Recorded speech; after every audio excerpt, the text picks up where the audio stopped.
안녕하세요. 저는 40대의 나이의 평범한 남자입니다. 이런 사연을 적으면 손가락질 받을 수도 있겠지만 기가 막힌 사연이라 있는 그대로 적어볼게요. 저는 4년 전에 처남댁을 처음 뵙게 되었습니다. 그리고 사실 처남댁과 저와는 1년 넘게 몰래 만남을 가져오고 있네요. 일단 과거 이야기부터 시작하겠습니다. 처남은 결혼할 여자라며 우리 집에 아가씨를 한 명 데리고 왔었습니다. 그때 처남이 데려온 여자친구를 보고 아내의 눈빛이 불안하게 떨리는 것을 캐치하게 되었었죠. 처남도 그런 누나의 눈빛을 읽었는지 모르겠습니다. 저는 아내가 입양하라는 사실을 알고 있었습니다. 장모님은 결혼한 지 10년이 지나도 아이가 생기지 않자 제 아내를 입양했었고 그로부터 3년 뒤에 임신을 하게 되어 처남을 낳았다고 합니다. 어릴 적부터 둘의 사이는 누구보다 끈끈했다고 하더라고요. 아무튼 아내가 정성껏 차린 식사를 함께 하면서 처남댁이 될 여자를 조용히 바라봤습니다.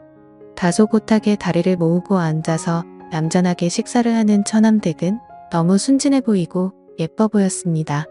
하지만 어색한 시간이 조금 지나고 보니 성격은 매우 쾌활했습니다. 그 자리에서의 만남이 쉬운 자리는 아니었지만 이런저런 이야기를 나누다 보니 조금 편해진 느낌이 들었습니다. 처남댁은 제게 맥주를 따라주었고 저는 묘한 기분이 들면서 이상하게도 처남댁에게 관심이 가기 시작했습니다. 처남은 지금 다니고 있는 회사에서 처남댁을 만나서 결혼 준비를 하였고 우리 네 사람은 곧잘 어울려 다녔습니다. 처남은 나를 매형으로 아주 좋아하고 있었고 처남댁도 아내에게 언니라고 부르며 친해지려는 노력을 하는 것이 보였습니다. 하지만 아내는 그런 처남댁을 은근히 밀어내며 촉을 세우는 것이 보이더라고요. 아내가 왠지 모르게 처남댁을 시기 질투하는 것처럼 보였습니다. 지나가는 말투로 처남댁에게 왜 그렇게 쌀쌀 맞게 대하냐고 물어봤더니 그 후로는 태도가 돌변해서 더 이상 처남댁에게 차갑게 대하지 않더라고요. 그날 이후로도 뭔가 이상한 게 느껴졌습니다. 처남과 처남댁이 결혼하기로 한 후로 아내는 굉장히 신경이 날카로워진 것이 느껴지더라고요. 자기의 사랑스러운 남동생을 그 여자에게 뺏겼다는 일종의 질투심인가 보다 하고 넘기고 싶었는데 아내는 식탁을 치우다가도 잠이 들기 전에도 멍을 때리는 모습을 보였습니다. 그러더니 어느 날은 샤워를 마치고 침대에 갔더니 아내가 이불을 뒤집어 쓰고 울고 있더라고요. 그때는 왜 그러지 싶었습니다. 이후 처남은 많은 사람들의 축복을 받으며 결혼을 올렸죠. 아내는 처남을 사랑스러운 눈빛으로 바라보며 축하해줬고 우리 아파트 단지에 처남의 신혼집을 장만했습니다. 처남댁은 형제가 없어서 그런지 우리 부부와 어울리는 것을 좋아해서 그런 결정을 내렸던 거죠. 결혼 전에 집을 알아볼 때, 혼수를 장만할 때, 집 계약을 할 때도 우리 부부와 함께하고 의지했습니다. 처남댁은 나를 보며 고모부가 너무 의지된다고 하면서 감사 표현을 하더군요. 두 남매의 관계가 수상하다고 생각이 들 때쯤 처남댁에게 전화가 걸려왔습니다. 우리 부부는 아직 아이가 없었지만 아이를 낳게 되면 처남댁이 나에게 고모부라고 부르는 것이 맞기 때문에 미리 고모부라고 호칭했습니다. 반갑게 전화를 받았고 처남댁은 나에게 할 말이 있다고 했습니다. 저는 처남 집으로 가서 얘기하면 되냐고 했더니 고모부 회사 근처에서 만나자고 했습니다. 저는 처남댁이 왜 나를 만나자고 하는지 목소리를 듣고 조금은 감이 왔습니다. 회사 옆 커피숍에서 처남댁을 만났습니다. 처남댁은 나에게 미안한 기색이 역력했습니다. 처남댁은 처남의 행동이 좀 수상하다고 하더라고요. 전화를 안 받을 때도 있고 한밤중에 누구와 통화를 할 때도 있다고 하는 것이었습니다. 처남댁은 처남에게 무슨 일이 있냐고 물어본 적이 없고 혼자 끙끙 앓다가 저를 찾아온 것이었죠.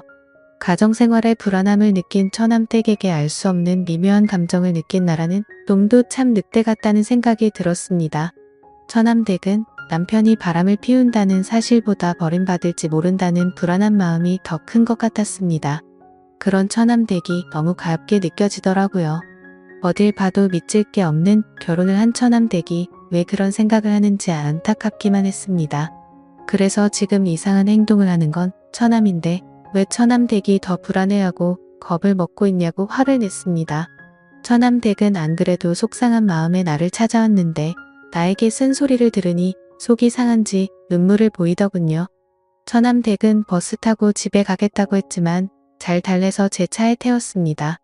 처남댁은 고모부님과 따로 만나서 털어놓으니 의지가 된다고 감사하다고 하더군요. 저는 작은 고민이라도 함께 나누고 싶다고 했습니다. 처남댁은 그런 내가 오빠같이 느껴진다며 웃어 보이는데 그 미소를 보자마자 가슴이 떨리더라고요. 그날 처남댁을 차에서 내려준 뒤 처남은 정말 못할 짓을 하고 있다고 나쁜 놈이라는 생각이 들었습니다. 그리고 얼마 후에 처남댁에 아버지가 몸이 좋지 않아 병원에 계신다는 연락을 받았고 처남댁은 급히 고향에 내려가게 된 날이었죠.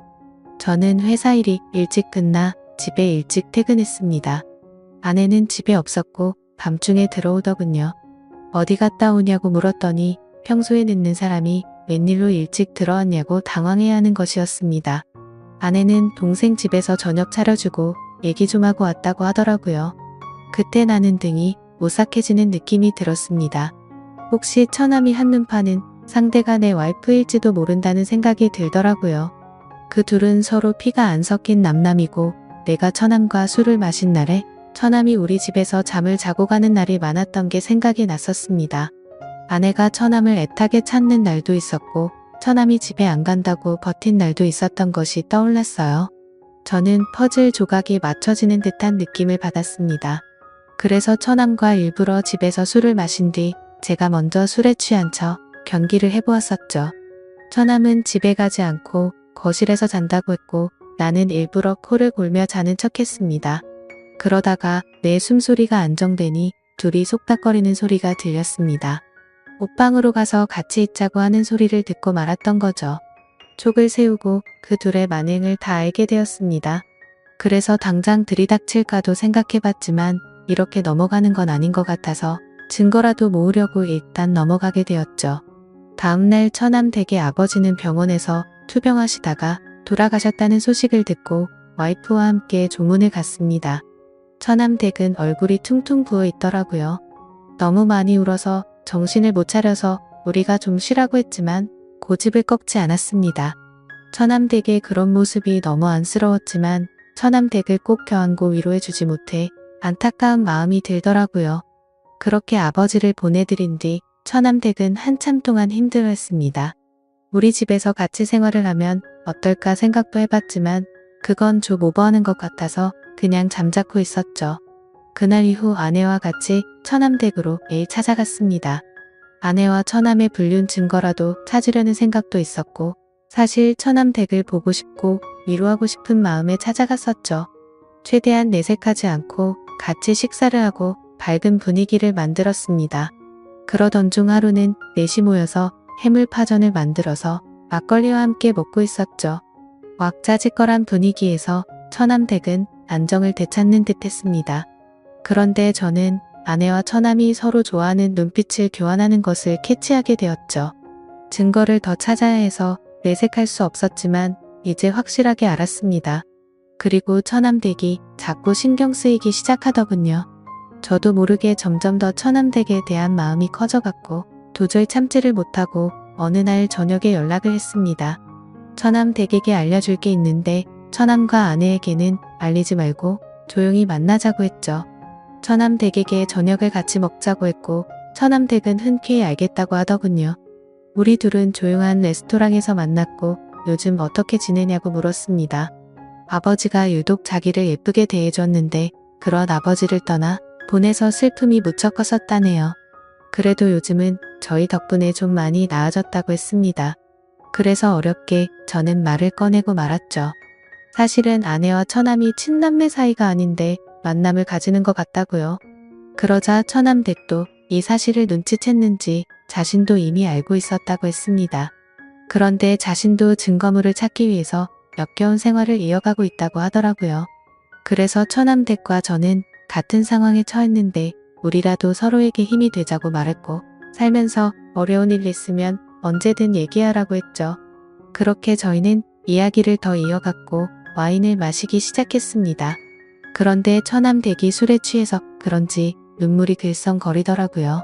그래서 저는 얼른 옆자리로 자리를 옮겼고 그녀를 토닥여주면서 위로해 주었습니다. 그 순간 기분이 묘해졌고 저도 모르게 그녀에게 제 마음을 솔직하게 말을 했죠. 사실 처음 보는 순간부터 좋아했다고 고백을 했고 처남댁과 또 데이트하고 싶어요 하고 말을 했습니다. 처남댁은 우리 이러면 안 되는 거 아니냐고 저를 밀어내더군요. 그래서 저는 처남댁에 눈을 똑바로 보면서 나를 의지하고 있지 않냐고 물었습니다. 그제서야 처남댁은 흐느껴 울면서 나에게 기대더군요. 저는 그런 처남댁을 안아주었고 우리는 서로의 사랑을 확인하고 연인이 되었습니다. 그리고 저희의 만남은 비밀로 하자고 했고 서로가 저 남매라는 가면을 쓴 더러운 인간들 증거를 모아서 이혼을 하자고 했네요. 그리고 모든 상황이 정리되면 처남댁에게 결혼을 하자고 약속했습니다. 살다 보니 참 별의 일이 다 있는 듯 하지만 아무렴 어떤가요? 결국에는 제가 사랑하는 여자를 만나게 되었으니 해피엔딩이 아닐까 생각이 듭니다. 제 사연을 읽어주셔서 감사합니다.